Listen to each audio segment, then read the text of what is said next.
যে সকল সুন্দর কাজ, সকল ভালো কাজ যে পপুলার জনরা হবে বা পপুলারিটি পাবে সেটাও কিন্তু সঠিক না। কারণ সুন্দর কাজের মান নির্ধারক কিন্তু কতটা ভিউ হলো বা কতটা ব্যবসা করলো, কতটা সমাদৃত হলো সেটা না। সো ডিপ ইনসাইড কিছু কিছু ভালো কাজ গোপনে থেকে যায়। কিছু কিছু ভালো কাজ আমি আসলে খুব বলতে পছন্দ করি না, সেই কাজ নিয়ে আমাকে দেশের বাইরে থেকে অনেক বড় অভিনেতা, আমি নাম নিব না কারণ আমি আসলে এই ধরনের কথা খুব নিজের মধ্যে রাখতে চাই সবসময়, উনি পার্সোনালি আমাকে ফোন দিয়ে আমার সঙ্গে কথা বলেছেন এবং খুব আমাকে খুব মানে কাজটা সম্পর্কে খুব প্রশংসা করেছেন। সো দেন এই আঁকা, সো আমাদের জুটিটা হয়তো বা সুন্দর এবং আমাদের তালমিল বোঝাপড়া বসানোর সাথে হয়তো বা সুন্দর। সেতু ভাইয়ের চরিত্র নিয়ে সে কিছু বলতে চায় না, আমরাও বলতে চাই না কোনো চরিত্র নিয়ে ইনডেপথ কোনো কিছু বলতে চায় না। যেমন একজন সেতু ভাই, উনি হয়তো বা কি বলবো যে পপুলারিটি কেমন তার, আপনাদের কি মনে হয়? ভালো ভালো জি, কিন্তু ওনার যতটুকু পপুলারিটি তার থেকে উনি অনেক গুণী একজন মানুষ, ব্যক্তি মানুষ এবং অনেক গুণী একজন পার্সন। তো আমি যাকে গুরু মানি, আমি যাকে স্মরণ করি সবসময় আমার সুখের সময়,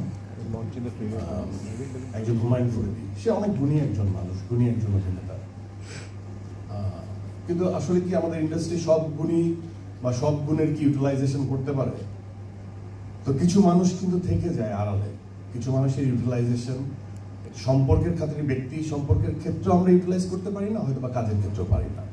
কিন্তু যারা গুণী তারা আমাদের চোখে সবসময় গুণীই থাকবে, তাই না? নাবিনার সঙ্গে কাজ বলছিল যে আমাদের একটা নাটকে কাজ করা হয়েছিল যেটার প্রোডাকশন শাকিলের ওখান থেকে হয়েছিল। যেমন শাকিলকে নিয়ে এখন কথা বলা হচ্ছে, কিন্তু আমার দোস্তকে আমি যতদিন ধরে চিনি, আমি কেন শাকিলকে এগিয়ে রাখি, সবাই ভাবে যে দোস্ত, কিন্তু দোস্তর বাইরে তো আসলে কোয়ালিটি ম্যাটার করে। ধরুন আমি আমার একজন আত্মীয়কে সিনেমার নায়িকা বানিয়ে দিলাম, আপনাদের কি মনে হয় যে ওনার কোয়ালিটি না থাকলে উনি সার্ভাইভ করবেন? না, মনে হয় একবারই একটা প্রোডাকশনে হবে, তারপর সে শেষ হয়ে যাবে। সো শাকিল সম্পর্কে যদি বলতে চাই, শাকিলের অনেক আগের থেকে গল্পের আন্ডারস্ট্যান্ডিং অনেক সুন্দর ছিল এবং অনেক আগের থেকে ও চেষ্টা করতো, ওর একটা ইচ্ছা ছিল যে আর যাই হোক আমি গল্প ডিল করতে চাই। তো আমাদের এখানে অনেক প্রডিউসার্স ইজ দেয়ার এই ইন্ডাস্ট্রিতে, কিন্তু সবার গল্পের আন্ডারস্ট্যান্ডিং কিন্তু একরকম না।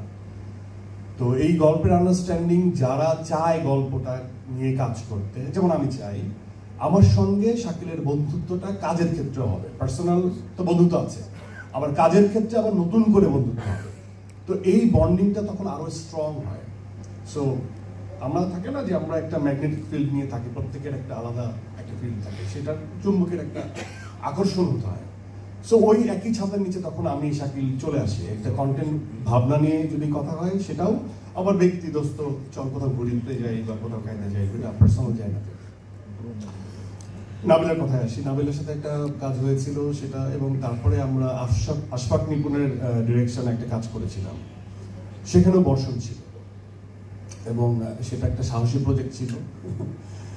তো আমার চরিত্র ছিল জার্নালিস্ট, সো এই জন্য হয়তো বা সেটা পিছিয়ে যায়, এখন অব্দি সেটা রিলিজ হয় নাই।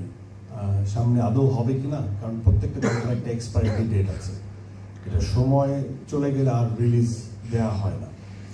তবে আমি আশা করব যে সেটাকে হয়তো আশফাক নিপুণ কখনো না কখনো কোথাও সেটা রিলিজ করবে, কারণ এটা অল ডান ছিল। এখন আসি যে আমাকে যে প্রশ্নটা করা হয়েছে যে ভিকির সাথে আমার, সবাই বলে যে অনেক মিষ্টি ছেলে, অনেক সুইট করে হাসে, অনেক শান্ত একটা ছেলে, আমি তো তা দেখি না। আমার চোখে খুবই সাইকো এবং খুবই দুষ্ট ছেলে, এই জন্য ওর সাথে আমার তালমিলটা। ভালো মানুষ, কিন্তু ভালো মানুষের সাথে দুষ্টামির তো কোনো সম্পর্ক নাই। দুষ্ট হলেই যে ভালো মানুষ হওয়া যাবে না তা তো না, এবং আমার মনে হয় যে প্রতিটা ট্যালেন্টেড মানুষই আসলে দুষ্ট, ছোটবেলায় দুষ্টামি করছে দেখেই সে বড় হয়ে ট্যালেন্টেড। সো ক্রিয়েটিভ মাইন্ড যখন মানুষের অন হয়, যে মানুষটা ক্রিয়েটিভ তাকে আসলে অনেক দিক ভাবতে হয়, অনেক ওপেন থাকতে হয়, এবং এবং এটা চঞ্চল বা খুব ইন্ট্রোভার্ট হয়তো পার্সোনালি, বাট ও একটা জায়গায় খুব এক্সট্রোভার্ট, এই জন্যই এত মানুষের সাথে ওর গল্প দিয়ে সে কমিউনিকেশনটা করতে পারে, এত চরিত্র নিয়ে সে খেলতে পারে। সো ওই জায়গা থেকে আমার কাছে মনে হয় যে আপনারা লিখে দিতে পারেন যে আমার চোখে ভিকি জাহেদ একজন সাইকোপ্যাথ, লিখে দিতে পারেন। এই জন্য এই ধরনের সাইকিক ডিফারেন্ট অদ্ভুত ক্যালকুলেশন এবং আইডিয়া, কিভাবে মানুষ মেরে ফেলা যায়, কিভাবে মানুষ মেরে ফেলে সেটাকে বাইপাস করে ফাঁকি দেওয়া যায়, এই জিনিসগুলো সে তো অ্যাটলিস্ট কোথাও থেকে ধার করছে মানে কি পড়ালেখা করছে, হয় বই পড়ছে, নাহলে গুগলে সার্চ করছে। সো এইগুলো নিয়ে ওর ভাবতে খুব ভালো লাগে।